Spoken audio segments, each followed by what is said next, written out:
Saber4 here, back with part 2 of our Jump to Lightspeed to Legends of the Force meta updates.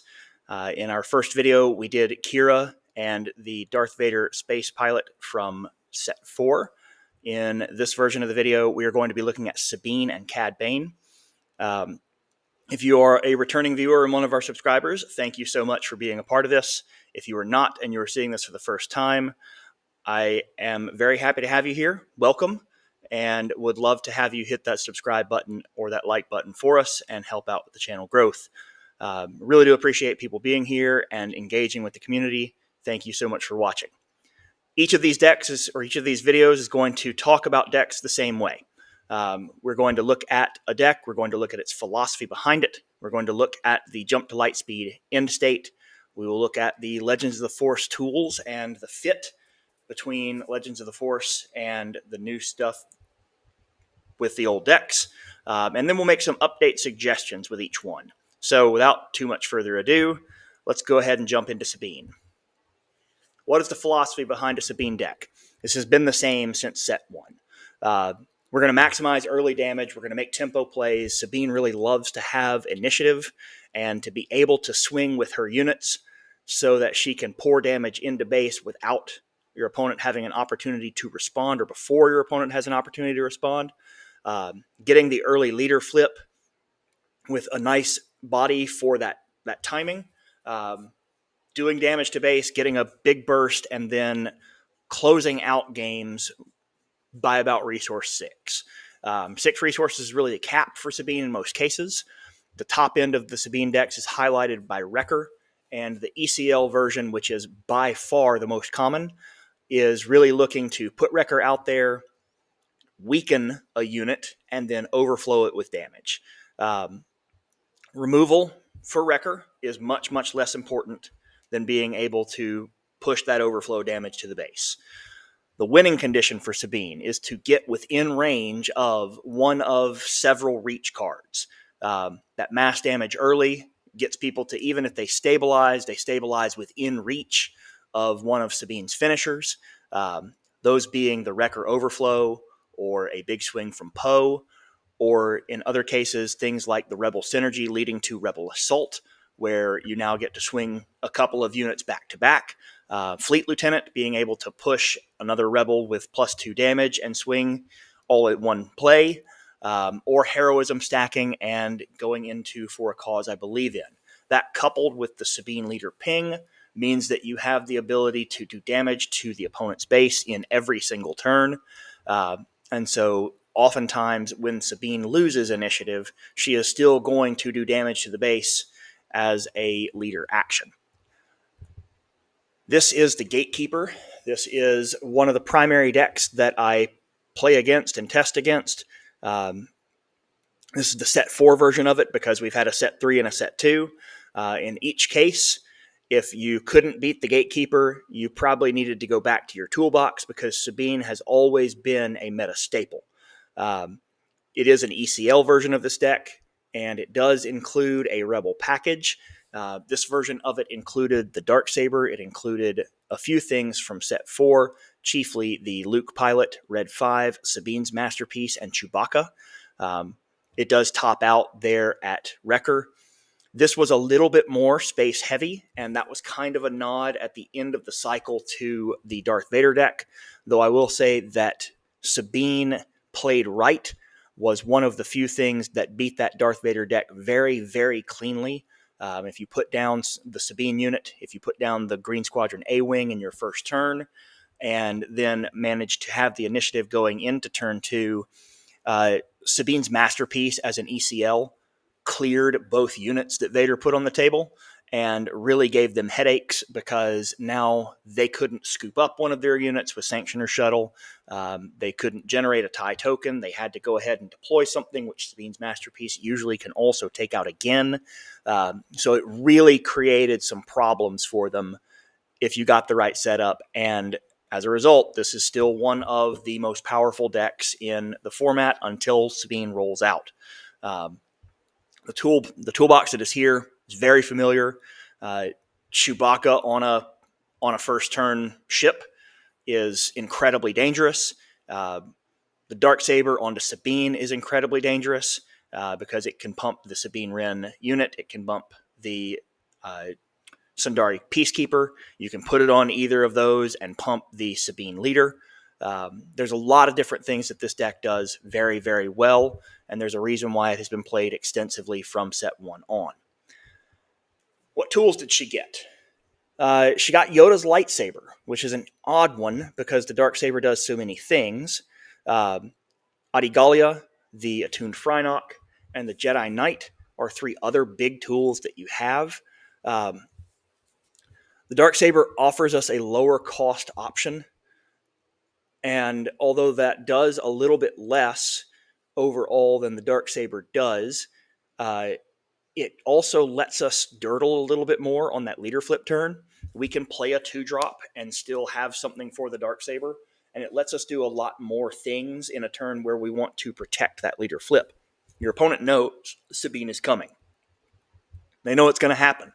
But being able to extend the point in the turn where it happens can run them out of options other than, claim or pass. And in some cases, if they are going to go ahead and pass, and I've done all the actions but flip Sabine, great, I've attacked with all of my units. You've passed. Initiative. Let's go to the next one, and I'll take a swing with a unit again, and we'll see how you play it out.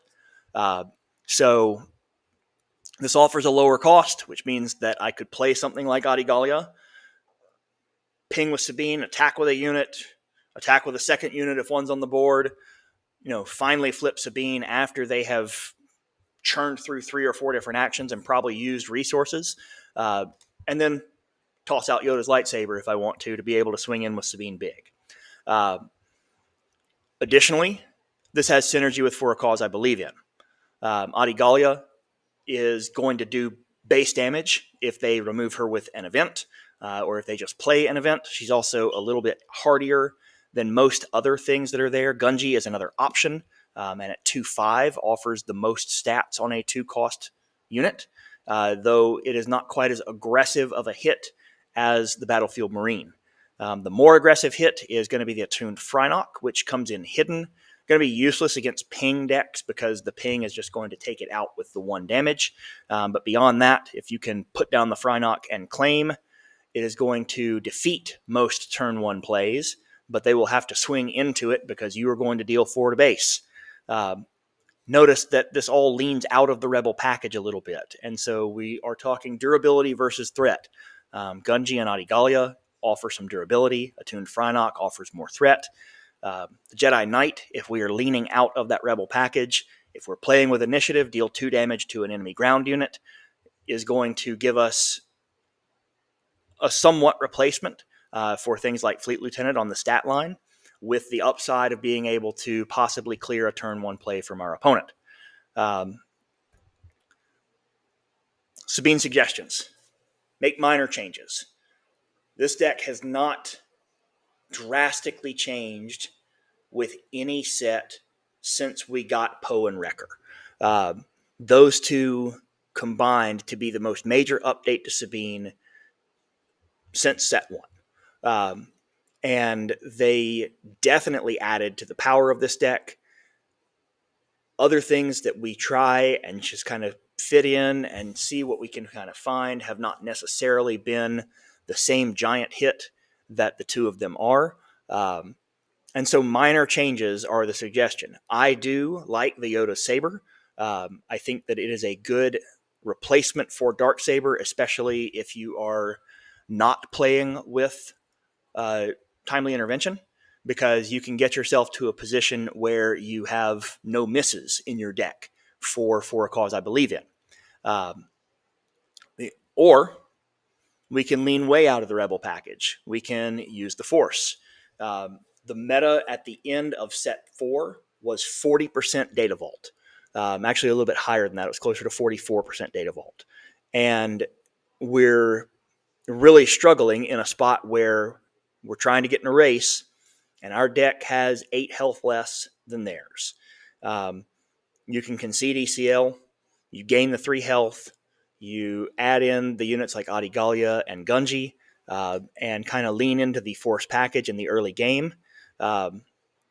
keep a similar philosophy, but a little bit smaller of the units. You get the addition of Mace Windu, you get the addition of Coyote Mundi. The problem here is that becomes a red heroism leader.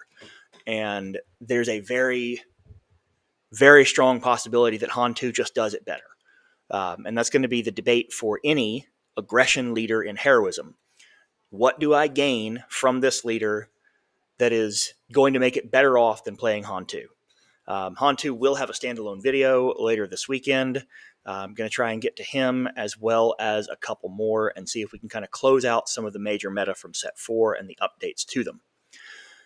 Let's move on to Cad Bane. Philosophy for Cad Bane: keep the board small. Cad Bane played mostly with Tarkin Town and very, very limited amounts of red cards. Early on in the meta and in the late set 3 meta, you would see Cad Bane played with Tarkin Town exclusively to play the only red card they played was also the only non-Underworld card they played, because they would come out and they would put down the Devastating Gungeon. No, that's the wrong one. Ruthless Raider. They would come out and put down Ruthless Raider, do 2 damage to an opponent's board, do 2 damage to the base, and that'd be the only red card they played. And it was also one of the few 6 drops that they played. So one of the holes in Cad Bane's deck for a long time has been at 6. We'll play into that in just a minute.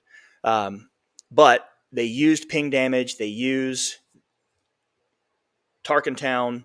They keep the board small, keep a bunch of units off, and that allows their pings to be more effective, be more impactful, because those pings generate value trades. They allow some of my units, which are a lower cost, to be able to trade into larger units because they're Underworld. Cad Bane did the ping. They don't have enough health to survive the attack from something less than them. It is a late game strategy.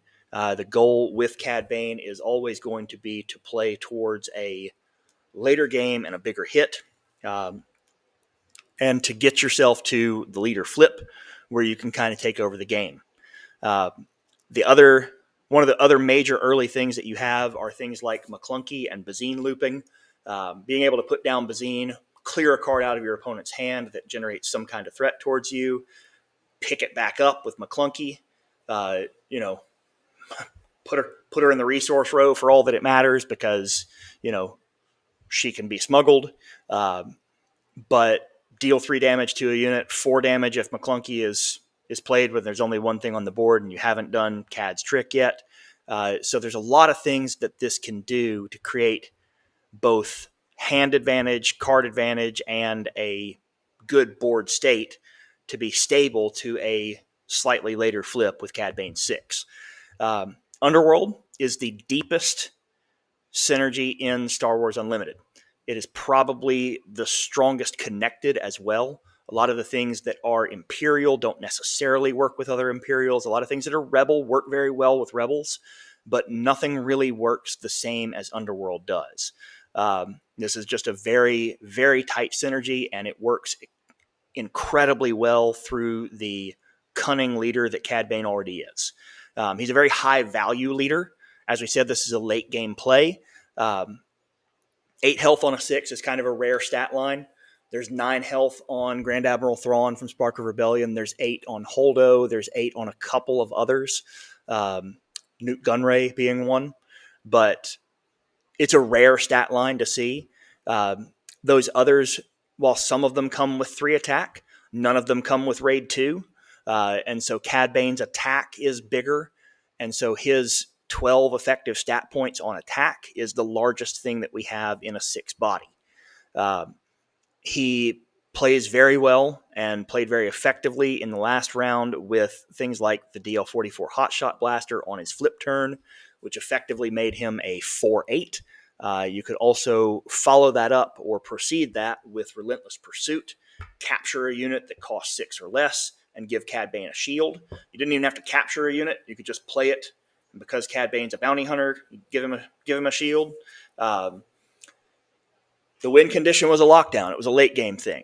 Now you play the Cad Bane 7 cost unit, you capture 3 things that had a total of 8 health or less, and even if they remove it outright and get their units back, that turn, all 3 of those units are essentially just exhausted. You're able to swing with your leader, you're able to go through a couple of mechanics and get some good damage in, and get yourself to a board state that your opponents just couldn't recover. This is the Cad Bane end of cycle. Ran through a lot of iterations with this. It changed drastically over the course of Jump to Lightspeed. The things that really did not change: the Cad Bane unit, the Boba Fett unit, the first turn plays, not necessarily including Greedo. Greedo is a back and forth quite often in this. But then the end state had Jabba the Hutt, and so ran several tricks, including, now there are 2 of them, which made one of your strongest plays to play anything on turn 1 that had Underworld. And then now there are 2 of them into Zuckuss, because you're still doing the ping, but you're putting a 6/6 unit on the board on turn 2.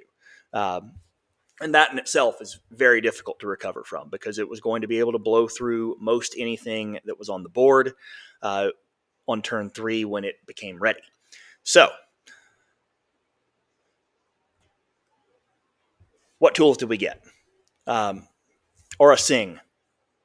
Aura Singh is one of the biggest tools that we got. She is a turn 1 play that can has potential to replace a lot of different things. Could easily replace Greedo, although Greedo's 1 drop is very valuable. Could replace the Crafty Smuggler. The shield is nice on Crafty Smuggler, but this is a higher attack. Doesn't work as well when it's attacked into, but there's reasons to play Raid in this deck. She can eliminate many turn 1 plays and survive. She trades into for example, from Sabine, trades into the Battlefield Marine. As long as you are the aggressor, she trades in and wins, because she is still going to be around, and they're going to have to still do 1 damage to it, or she's able to trade into something else or attack the base. That moves us on to our second turn plays. The Cartel Interceptor and Nile Marauder are possibilities here. They both share the Underworld trait. They also have Raid, and a fair amount of it. This Cartel Smuggler comes in with the same stat line as the Cartel Interceptor, comes in with the same stat line as the Cartel Spacer, and that's not wonderful, because the Cartel Spacer is a little higher utility at 2 cost, and being able to exhaust something as long as you have a yellow unit in play. However, Raid 2 is valuable. This swings as a 4. And specifically with Marshawn Rowe, who is the biggest thing that we got, this swings for 6. The Nile Marauder swings for 7. Aura Swing swings for 5. Cad Bane, who has your leader flip, grants Raid 2, Marshawn Rowe, that swings for 6. This is a massive hit, because this also adds something at 6, which, if you look, there's not a 6 cost play. So this added to a spot where we did not have a previous drop, and it really adds a lot of value, even if he is in isolation and you do not add any of the others. Suggestions: Aura Singh. As we said, this is a better attack overall. It trades into some things a little better. Has double the health of the Crafty Smuggler, but lacks the shield. With Marshawn Rowe, becomes a much bigger threat. Being able to swing for 5. If she's still on the board, if she's put back on the board somehow, and she's on the board during Cad Bane's flip, and you flip and then play Marshawn Rowe, now we've got a big threat, because we can swing for 5 with Aura Singh. We can swing for 6 with Cad Bane. And it's just makes those turns a lot more explosive. Marshawn Rowe, the previous best case for Cad was to play 2 cards. One of them, a smuggled card, didn't have to be in your hand, but to play Relentless Pursuit, give Cad Bane a shield, and just kind of Voltron up a 4/8 shielded Raid 2. That attacked, granted, when you went ahead and played the blaster, but it was a lot of action, because you've got to flip Cad Bane, play something that's not Underworld, play another thing that's not Underworld, so you don't get his leader ability that turn. And then you could attack, and yeah, you're attacking at a 6, and you're attacking with a shield. You've captured a thing, and a 4/8 shielded unit's pretty tough to remove. But this added a 6 resource play and a lightning rod. What do I mean by a lightning rod? I mean something that we have to get rid of. Marshawn Rowe, coupled with a bunch of raid, is absolutely a kill on sight. Because once he turns on that double raid, you can just get run away with in a turn. We can lean into the raid strategy, but where? That's the good part about Cad Bane. This deck was very plastic. This deck has a lot of different avenues for play. I didn't include in the sideboard the variability of it because, as we said, the Jabba version of it ran a ton of tricks. There's a version of this that didn't run Jabba at all, and so it strips most of the tricks out because that's what Jabba looks for. There were versions of this deck that main deck Devastator. There were versions of this deck that ran more with Mist Hunter. There were versions of this deck that were heavier space package that had more of IG-2000 in it, had more of Mist Hunter in it, had more of Punishing One in it that would deal with if units were upgrades. So there were a lot of different versions of this. And so there's a lot of places that we can squeeze in some things and squeeze out some others without hurting the overall philosophy of Cad Bane. I think this is one of the